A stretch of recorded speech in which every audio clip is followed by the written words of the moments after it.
আজি আমাৰ এই ভিডিঅ'টোৰ পৰা যদি তোমালোকে উপকৃত হোৱা তেনেহ'লে নিশ্চয় এটা লাইক কৰি দিবা আৰু যদি বৰ্তমান সময়লৈকে ডিটেইলছ অসমীয়া ইউটিউব চেনেল ছাবস্ক্ৰাইব কৰা নাই প্ৰথমবাৰ চাই আছা নিশ্চয় চেনেল ছাবস্ক্ৰাইব কৰাৰ পাছতে ওচৰতে অহা বেল আইকনটো ক্লিক কৰি তলৰ অল নটিফিকেশ্যন অপশ্যনটোত চুই দিবা যাতে নতুন ভিডিঅ' আপলোড কৰাৰ লগে লগে তোমালোকৰ ওচৰত নটিফিকেশ্যন যায় আৰু তোমালোকে ভিডিঅ' চাবলৈ পোৱা। নমস্কাৰ, আজি আমি তোমালোকৰ সৈতে আলোচনা কৰিব লৈছোঁ নিয়ৰ কবিতাটোৰ পাঠভিত্তিক প্ৰশ্নোত্তৰ শিতান। গতিকে তোমালোকে নিশ্চয় ভিডিঅ'টো সম্পূৰ্ণৰূপে চাই থাকিবা।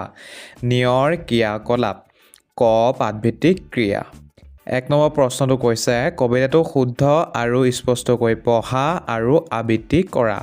গতিকে উত্তৰ নিজে পঢ়িবা, অৰ্থাৎ যিহেতু আমাক শুদ্ধ আৰু স্পষ্টকৈ পঢ়িবৰ কাৰণে কৈছে আৰু আবৃত্তি কৰিবৰ কাৰণে কৈছে, গতিকে তোমালোকে এই প্ৰশ্নৰ উত্তৰ নিজে কৰিবা। ঠিক আছে, তাৰপাছত এতিয়া চোৱা 2 নম্বৰ উত্তৰ দিয়া। ক কৈছে মুকুতা মণিটি বুলি কবিয়ে কিহক বুজাইছে। গতিকে উত্তৰ হ'ব মুকুতা মণিটি বুলি কবিয়ে পাহিত জিলিকা নিয়ৰৰ টোপালবোৰক বুজাইছে। তাৰ পাছত খ নম্বৰৰ প্ৰশ্নটো কৈছে নিয়ৰক কবিয়ে কাৰ কাৰ লগত তুলনা কৰিছে। উত্তৰ হ'ব নিয়ৰক কবিয়ে নিশাৰ তৰা আৰু মুকুতামণিৰ লগত তুলনা কৰিছে। তাৰ পাছত লিখা হৈছে গ নিয়ৰে হিয়াত কি সাঁচি থোৱাৰ কথা কৈছে। গতিকে উত্তৰ হ'ব নিয়ৰে হিয়াত নিজম আকাশৰ নিচুক কথাটি হিয়াত সাঁচি থোৱাৰ কথা কৈছে। তাৰ পাছত ঘ নম্বৰ প্ৰশ্নটো কৈছে ফুলনিত কি ছিগি ৰৈ গ'ল। উত্তৰ হ'ব ফুলনিত নিশা নচা নাচনি ছিগি ৰৈ গ'ল মণি। তাৰ পাছত এতিয়া চোৱা 9 নম্বৰ প্ৰশ্নটো কবিয়ে কি সৰি থকাৰ কথা কৈছে। উত্তৰ হ'ব কবিয়ে নিশাৰ তৰা এটা সৰি থকাৰ কথা কৈছে। গতিকে এইকেইটা তোমালোকৰ 2 নম্বৰৰ প্ৰশ্ন উত্তৰ তোমালোকে লিখি ল'বা নিজৰ বহীখনত। এতিয়া চোৱা 3 নম্বৰ প্ৰশ্নটো কবিতাটোৰ মূল ভাৱ চমুকৈ লিখা। গতিকে উত্তৰ হ'ব প্ৰতিমা খনিকৰ চন্দ্ৰকুমা আগৰৱালাই নিয়ৰ কবিতাটোত প্ৰকৃতিৰ এক মনোমোহা ৰূপ দাঙি ধৰিছে। কবিয়ে নিয়ৰক অতি সুন্দৰকৈ 3টা বস্তুৰ লগত তুলনা কৰিছে। আকাশৰ পৰা সৰি পৰা তৰা, নাচনী ডিঙিৰ পৰা ছিগি পৰা মুকুতাৰ মণি, পুৱাৰ বেলিটোলৈ চাই বিসৰ্জন দিয়া এটুপি চকু পানী। কবিতাটোৰ শেষত কবিয়ে এটা দুখৰ কথা কৈছে যে প্ৰকৃতি এই সুন্দৰ বা সৌন্দৰ্য চিৰস্থায়ী নহয়। বতাহৰ অলপ জোকাৰণি লাগিলে ফুলৰ পাহিৰ পৰা নিয়ৰ কণা সৰি পৰে আৰু ইয়াৰ মৃত্যু ঘটে। গতিকে এয়া হৈছে মূল ভাৱ, এনেদৰে তোমালোকে লিখি ল'বা। এতিয়া চোৱা তাৰ পাছত 4 নম্বৰ শব্দ সম্ভাৰ আৰু অভিধান চাই তলৰ শব্দবোৰৰ অৰ্থ লিখা। শব্দ ফটিক, শুভে, হেঙুলি, নিজম, নিচুক বুলি আছে। গতিকে ইয়াৰ অৰ্থ হ'ব ফটিক হ'লে হ'ব পৰিষ্কাৰ, শুভে হ'লে হ'ব শুৱনি কৰি তোলা, হেঙুলি হ'লে হ'ব সেন্দুৰ সদৃশ ৰঙা, ৰঙচুৱা, সেন্দুৰীয়া। তাৰপাছত নিজম হ'লে হ'ব নীৰৱ, নিঃশব্দ, নিস্তব্ধ। তাৰপৰা নিচুক হ'লে হ'ব হঠাৎ মনে মনে থকা, কান্দোন সামৰি স্থিৰ হোৱা। গতিকে এইকেইটা হৈছে শব্দ অৰ্থৰ বা শব্দ সম্ভাৰ। গতিকে এনেদৰে আমি লিখিব লাগিব শব্দ সম্ভাৰ আৰু অভিধানৰ পৰা চাই তোমালোকে লিখি ল'বা। ঠিক আছে, এতিয়া চোৱা 5 নম্বৰ প্ৰশ্নটো প্ৰসংগ সংগতি দৰ্শাই ব্যাখ্যা কৰা। নিজম আকাশৰ নিচুক কথাটি হিয়াত থৈছে সাঁচি, কোন কাহানিৰ সপোন দেখিছে কোনে হাঁহিছিল নাচি। এতিয়া আমি প্ৰথমতে উত্তৰ লিখিব লাগিব যে ক'ৰ পৰা তুলি অনা হৈছে, লেখক কোন হয়। যিহেতু আমাক কৈছে প্ৰসংগ সংগতি দৰ্শাই ব্যাখ্যা কৰা, গতিকে প্ৰথমতে লিখিব লাগিব আমি প্ৰসংগ। প্ৰসংগত আমি লিখিম যে কবিতাটো ক'ৰ পৰা তুলি অনা হৈছে, লেখক কোন হয় আৰু পাঠটোৰ নাম কি হয়, সেয়া আমি লিখিব লাগিব। গতিকে তোমালোকে নিশ্চয় দেখিছা আমি প্ৰসংগত লিখিছোঁ উক্ত কবিতা ফাঁকি আমাৰ পাঠ্যপুথিৰ অন্তৰ্গত প্ৰতিমা খনিকৰ হিচাপে খ্যাত কবি চন্দ্ৰকুমাৰ আগৰৱালা দেৱৰ দ্বাৰা ৰচিত নিয়ৰ কবিতাটোৰ পৰা তুলি অনা হৈছে। এতিয়া সংগতিত আমি ক'ব লাগে বা লিখিব লাগে যিটো লাইন যে আমাক যে দিছে ব্যাখ্যা কৰিবৰ কাৰণে, সেই লাইনটোতনো কি বুজাব বিচাৰিছে কবিয়ে, তাকে আমি লিখিব লাগে সংগতি। অৰ্থাৎ এটা লাইনত আমি লিখিব লাগে যে কি বুজাব বিচাৰিছে কবিয়ে। গতিকে সংগতিত আমি লিখিছোঁ নিয়ৰৰ টোপালটোৰ মাজত যি এক ৰহস্যময় নীৰৱতা লুকাই আছে, সেই কথা বুজাবলৈ কবিয়ে এই ফাঁকি কথা অৱতাৰণা কৰিছে। গতিকে এনেদৰে তোমালোকে লিখিবা। এতিয়া চোৱা ব্যাখ্যা। কবিয়ে কল্পনা কৰিছে যে নিশা নিস্তব্ধ বা নিজম আকাশখনে কিবা এটা গোপনে বা নিচুক কথা নিয়ৰৰ কাণে কাণে কৈছিল। নিয়ৰ কণাই সেই কথাষাৰ নিজৰ বুকুত সাঁচি থৈছে। নিয়ৰৰ এই ৰূপটো দেখি কবিৰ এনে লাগিছে যেন সি কোনোবা অতীতৰ মধুৰ সপোন দেখিছে অথবা নিশা কোনোবাই নাচি থকাৰ স্মৃতিটোহে বুকুত বান্ধি ৰাখিছে। গতিকে এয়াই ব্যাখ্যা তোমালোকে এনেদৰে লিখি ল'বা। এতিয়া চোৱা 6 নম্বৰখিনি পাঠৰ পৰা অন্ত্যমিল থকা শব্দবোৰ লিখা। গতিকে উদাহৰণ দিছে ধোৱা যোৱা। এইটো মনত ৰাখিবা ছাত্ৰ ছাত্ৰীসকল, অন্ত্য মিল থকা মানে শেষৰ শব্দটো মিল থকা শব্দ লিখিবৰ কাৰণে কৈছে। তোমালোকে চোৱা উত্তৰত মই লিখিছোঁ সাঁচি বুলি। সাঁচি হ'লে হ'ব নাচি, মণি হ'লে হ'ব কণী, ভাহি হ'লে হ'ব পাহি। গতিকে সাঁচি যে মই লিখিলোঁ কি কাৰণে লিখিলোঁ, সাঁচিটো লাষ্টত আছে প্ৰথম চতুস্কাই চি আৰু নাচিও প্ৰথম চতুস্কাই চি বুলি আছে লাষ্টত। ঠিক তেনেদৰে মণি আৰু কণীটো একেই আছে, মধুনীয়া নতস্কাই নি বুলি। ভাহি আৰু পাহিটো একেই আছে, দেখিছা তোমালোকে হৰস্কাই সি বুলি আছে। গতিকে এনেদৰে আমি লিখিব লাগিব 6 নম্বৰ প্ৰশ্নটোৰ উত্তৰ। এই তিনিটাই তোমালোকে লিখি ল'বা। এতিয়া চোৱা তাৰ পাছত খ নম্বৰ ভাষা অধ্যয়ন ব্যৱহাৰিক ব্যাকৰণ। 7 নম্বৰ কৈছে উল্লিখিত শব্দবোৰৰ সমাৰ্থক শব্দ লিখা। টোপনি, বেলি, পানী, ফুল, নিশা, সপোন, আকাশ, চকু। টোপনি হ'লে হ'ব নিদ্ৰা, বেলি হ'লে হ'ব সূৰ্য, পানী হ'লে হ'ব জল, ফুল হ'লে হ'ব পুষ্প, নিশা হ'লে হ'ব ৰাতি, সপোন হ'লে হ'ব স্বপ্ন, আকাশ হ'লে হ'ব গগন, চকু হ'লে হ'ব নেত্ৰ। এতিয়া চোৱা তাৰ পাছত 8 নম্বৰ বিপৰীত অৰ্থ বুজোৱা শব্দ লিখা।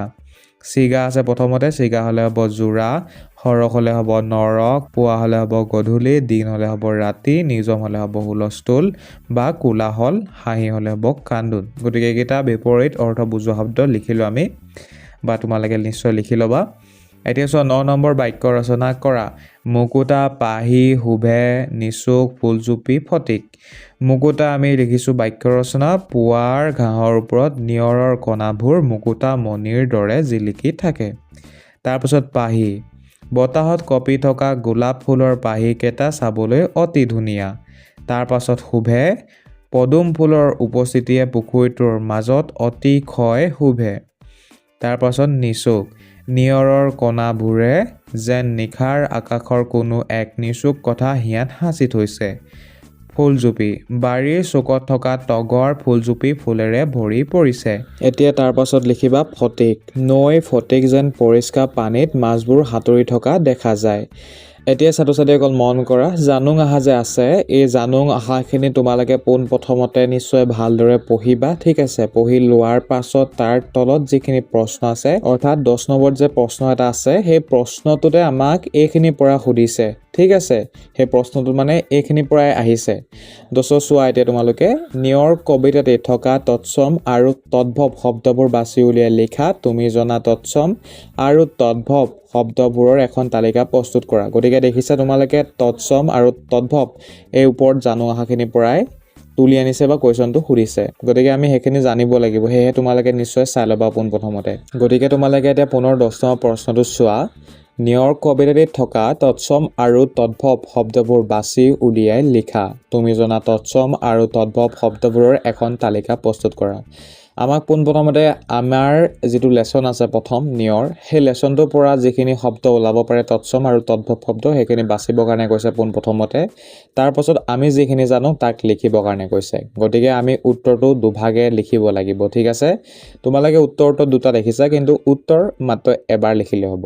ঠিক আছে, নিয়ৰ কবিতাটিত থকা তৎসম আৰু তদ্ভৱ শব্দবোৰ তলত উল্লেখ কৰা হ'ল।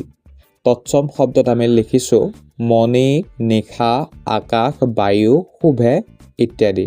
আৰু আছে, তোমালোকে নিজে পঢ়ি পিনি যদি আৰু লিখিব বিচাৰিছা লিখিব পাৰা। ঠিক আছে, তাৰপাছত আছে তদ্ভৱ শব্দ তৰা, পানী, হাঁহি, চকু, মুখ ইত্যাদি। এতিয়া যিহেতু দুটা প্ৰশ্ন আছিলে 10 নম্বৰ প্ৰশ্নটোত, আমি এতিয়া তলত লিখিছোঁ উত্তৰ হিচাপে, উত্তৰ বুলি লিখি পিনি লিখিছোঁ, কিন্তু আমি প্ৰথমতে উত্তৰ বুলি লিখিলে হ'ব। ঠিক আছে, তলত যে উত্তৰ বুলি যে লিখিলোঁ আমি শব্দটো, সেই উত্তৰ শব্দটো নিলিখিলেও হ'ব। ডাইৰেক্টলি তোমালোকে লিখিবা যে তৎসম আৰু তদ্ভৱ শব্দবোৰৰ এখন তালিকা প্ৰস্তুত কৰা হ'ল। এতিয়া তৎসম শব্দত লিখিছোঁ আমি সূৰ্য, চন্দ্ৰ, হস্ত, দুগ্ধ, কৰ্ণ, মস্তক, সৰ্প, অগ্নি, ধৰ্ম ইত্যাদি। আৰু বিভিন্ন আছে, সেইকাৰণে ইত্যাদি বুলি আমি লিখিছোঁ। তাৰপাছত আছে তদ্ভৱ শব্দ বেলি, সুৰু, ছাদ, গাখীৰ, কাণ, গাঁও, সাপ, জুই ইত্যাদি। গতিকে এইকেইটা আমি জানো বুলি আমি উত্তৰ হিচাপে লিখিছোঁ। তোমালোকেও এইকেইটা লিখি ল'বা, ঠিক আছে। এতিয়া ইয়াৰ পাছত চোৱা 11 নম্বৰ প্ৰশ্নটো, য'ত আমাক সুধিছে দৈনন্দিন জীৱনত বিভিন্ন ক্ষেত্ৰত তুমি ব্যৱহাৰ কৰা ইংৰাজী শব্দবোৰ ভাগে ভাগে লিখা। প্ৰথমতে আছে শিক্ষা সম্বন্ধীয় স্কেল, তাৰপাছত খেল সম্বন্ধীয় আছে ক্ৰিকেট, তাৰপাছত আছে যান বাহন স্কুটাৰ আছে, পোচাক পাতি ফৰ্ক আছে, আচবাবত টেবুল আছে, বাচন বৰ্তনত কাপ আছে। গতিকে আৰু শব্দ লিখিবৰ কাৰণে কৈছে, সেয়েহে ভাগে ভাগে আমি এতিয়া লিখিম। এতিয়া তোমালোকে মন কৰা উত্তৰলৈ। এতিয়া প্ৰথমতে আছে শিক্ষা সম্বন্ধীয়, আৰু আমি লিখিছোঁ শিক্ষা সম্বন্ধীয়ত rubber, desk, bench, uniform, bag, eraser, notebook, computer. যিহেতু স্কেল আছে অলৰেডি লিখা, গতিকে আমি লিখিব নালাগে, মাত্ৰ এইকেইটা শব্দ লিখিলে হ'ব, ঠিক আছে। Rubber, desk, bench, uniform, bag, eraser, notebook, computer বুলি। তাৰপাছত খেল সম্বন্ধীয়ত আমি লিখিছোঁ football, bat, ludo, camp, carrom, hockey, tournament. তাৰপাছত যান বাহনত car, bus, train, cycle, truck, helicopter, aeroplane. তাৰপাছত পোচাক পাতিত shirt, pant, coat, skirt, half pant, sweater, jacket, T shirt. তাৰপাছত আছে আচবাব, চকী, আলমাৰি, বেড, চফা, ডয়াৰ, ৰেক, ডাইনিং টেবুল। তাৰপাছত বাচন বৰ্তন, গিলাচ, প্লেট, জগ, কুকাৰ, ফ্ৰাই পেন, কেটলি, ফিছ, কুকাৰ। গতিকে এইকেইটা তোমালোকে লিখি ল'বা, ঠিক আছে। এতিয়া তাৰপাছত চোৱা 52 নম্বৰ প্ৰশ্নটো, য'ত আমাক দিছে এটা শব্দত প্ৰকাশ কৰা বুলি। গতিকে প্ৰথমতে আছে যি আনৰ উন্নতি দেখিব নোৱাৰে, অৰ্থাৎ ক নম্বৰটো আমাক সুধিছে। গতিকে ইয়াৰ উত্তৰ হ'ব চকু চৰহা। তাৰপাছত খটো কৈছে একে মাকৰ সন্তান, উত্তৰ হ'ব শহুদৰ। তাৰপাছত গটো কৈছে যাৰ ঘৰ বাৰী নাই, উত্তৰ হ'ব অঘৰী। তাৰপাছত ঘটো কৈছে যিজনে ভাল বেয়া বিচাৰ কৰিব নোৱাৰে, উত্তৰ হ'ব অবিবেচক। তাৰপাছত নম্বৰটো কৈছে যি আগে হোৱা নাই, উত্তৰ হ'ব অভূতপূৰ্ব। গতিকে এইকেইটা তোমালোকে লিখি ল'বা এটা শব্দত প্ৰকাশ কৰা। গতিকে তোমালোকে মন কৰিবা এইখিনিতে 11 নম্বৰ যে প্ৰশ্নটো দেখিছা, ইয়াত যে খালী ঠাই যে দিছে স্কেলৰ পাছত কমা দি পিনি, তাত আমি কি হয় শিক্ষা সম্বন্ধীয় যিখিনি বস্তু তোমালোকক ইতিমধ্যে উত্তৰত দেখালোঁ, সেইখিনি আমি লিখিব লাগিব। গতিকে ইয়াত তোমালোকে লিখি ল'বা। ঠিক তেনেদৰে ওপৰৰ পেজতো তোমালোকে যদি চোৱা তেনেহ'লে দেখিবৰ কাৰণে পাবা এই 3 নম্বৰ পেজটোত যে এই 6 নম্বৰ প্ৰশ্নটো চোৱা, পাঠৰ পৰা অন্ত মিল থকা শব্দবোৰ লিখা। গতিকে ইয়াতো খালী ঠাই তোমালোকে নিশ্চয় দেখিছা, গতিকে সেইসমূহ শব্দ আমি লিখিব লাগিব, তোমালোকে লিখি ল'বা, ঠিক আছে। আৰু ইয়াতো দেখিছা 7 নম্বৰটো একেই আছে, খালী ঠাই এৰি থৈ গৈছে, গতিকে তাতো আমি উত্তৰ লিখিব লাগিব। যিহেতু এটা দুটা শব্দতে সেইখিনি জুৰিব, সেয়েহে আমি ইয়াত লিখিব লাগিব উত্তৰ। আৰু ইয়াত নিশ্চয় দেখিছা তোমালোকে লিখা হৈছে নিৰীক্ষণৰ পাছত শিক্ষকৰ চহী, অৰ্থাৎ তোমালোকে ইয়াত যেতিয়া এইখিনি কৰিবা তাৰ পাছত ছাৰ বাইদেউসকলে তোমালোকৰ কিতাপখন চাব তোমালোকে এইখিনি কৰিলে নাই কৰা, তাৰ পাছত তেওঁলোকে চহী কৰিব, সেয়েহে তোমালোকে কৰি থবা, ঠিক আছে।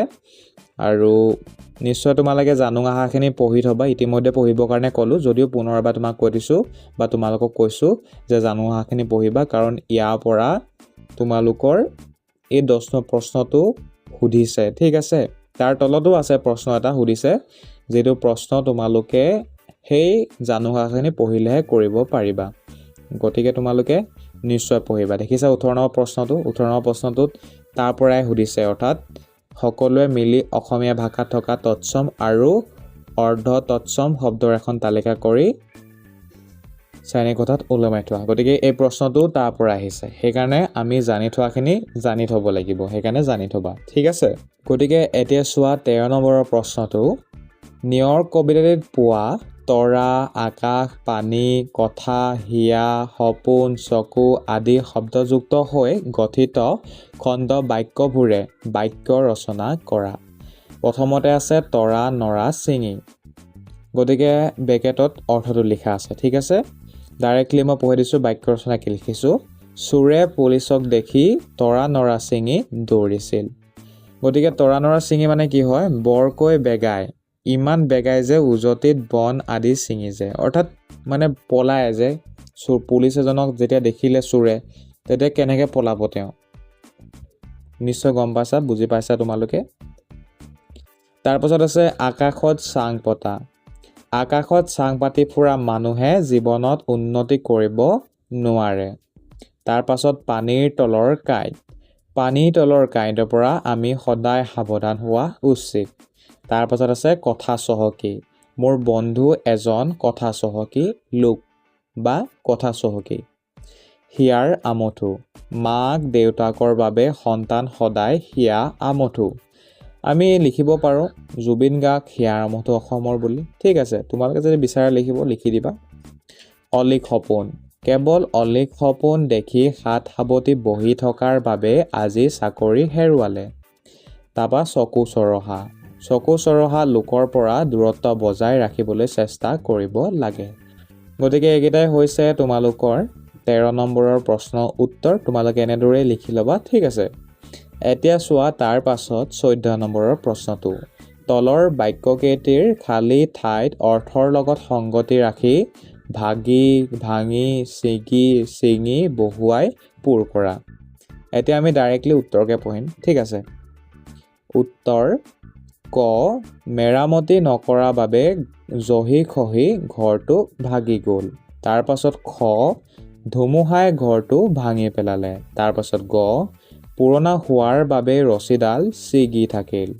তাৰপাছত ঘ, জোৰকৈ টনা আজোৰা কৰাৰ বাবে ৰছীডাল ছিঙি গ'ল।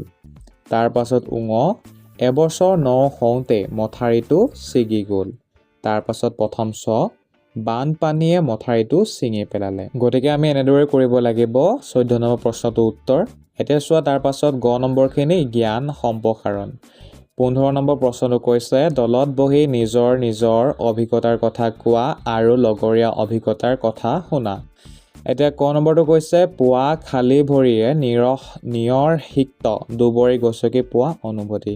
গতিকে ৰাতিপুৱা সোনকালে উঠিবা, নিয়ৰ তোমালোকে গছকি চাবা দুবৰি বনত। ঠিক আছে, আৰু তোমালোকৰ কেনেকুৱা অনুভৱ হ'ল তাক লিখিবৰ কাৰণে কৈছে। গতিকে তোমালোকে লিখিবা আৰু আলোচনা কৰিবা তোমালোকৰ বন্ধুবৰ্গৰ লগত। তাৰপাছত খ নম্বৰটো কৈছে পদুম, কচু বা অন্যান্য গছৰ পাতত তিৰবিৰাই থকা নিয়ৰৰ টোপাল দেখি মনত জাগি উঠা অনুভৱ। তোমালোকক কেনেকুৱা লাগে এই যে পদুমত যে নিয়ৰৰ টোপাল থাকে বা গছ লতাত যে থাকে নিয়ৰৰ টোপালসমূহ, তোমাৰ দেখি কেনেকুৱা অনুভৱ হয়, মনত কেনেকুৱা অনুভৱ জাগি উঠে, সেয়া তোমালোকৰ বন্ধুবৰ্গৰ লগত আলোচনা কৰিবৰ কাৰণে কৈছে। গতিকে সেইটো তোমালোকে নিজে চেষ্টা কৰিবা। ঠিক আছে, এতিয়া চোৱা গ নম্বৰটো গছৰ পাতৰ পৰা টোপা টোপে নিয়ৰৰ সৰা দেখি কৰা কল্পনাবোৰ।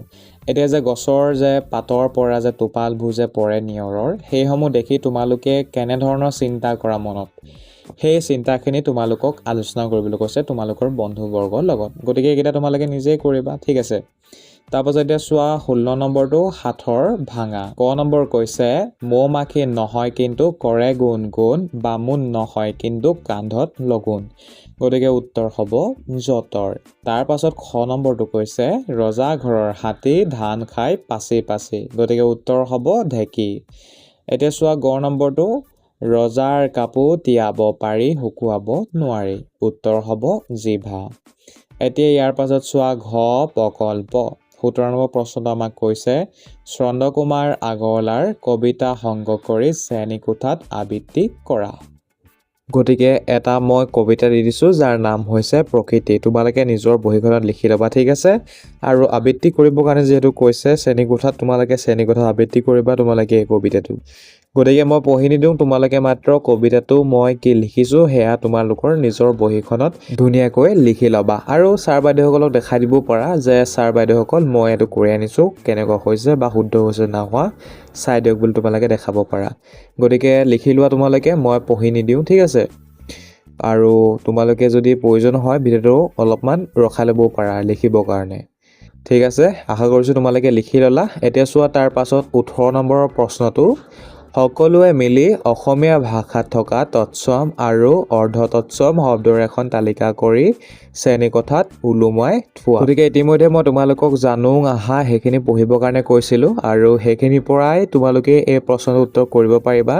গতিকে তোমালোকৰ লগৰ সৈতে মিলি পিনি এই প্ৰশ্নটো উত্তৰ কৰিবা, ঠিক আছে, আৰু তোমালোকে শ্ৰেণীকোঠাত ওলোমাই থৈ দিবা। গতিকে মৰমৰ ছাত্ৰ ছাত্ৰীসকল, এয়াই আছিলে তোমালোকৰ আজি পাঠভিত্তিক প্ৰশ্নোত্তৰ শিতান। গতিকে আশা কৰিছোঁ তোমালোকে আজি আমাৰ এই ভিডিঅ'টোৰ পৰা উপকৃত হৈছা বুলি। আৰু যদিহে উপকৃত হৈছা নিশ্চয় চেনেলটো ছাবস্ক্ৰাইব কৰি দিবা আৰু ভিডিঅ'ত নিশ্চয় এটা লাইক কৰি দিবা, কাৰণ এনেধৰণৰ ভিডিঅ' তোমালোকে এই ইউটিউব চেনেলটোত পাই থাকিবা, অৰ্থাৎ ডিটেইলছ অসমীত। আৰু তোমালোকে যিসকলে বৰ্তমানলৈকে আমাৰ হোৱাটছআপ চেনেলত জড়িত নাই হোৱা, হোম স্ক্ৰীনত তোমালোকে নিশ্চয় নম্বৰ এটা দেখিছা, সেই নাম্বাৰটোত এটা মেছেজ দি দিবা হাই বুলি।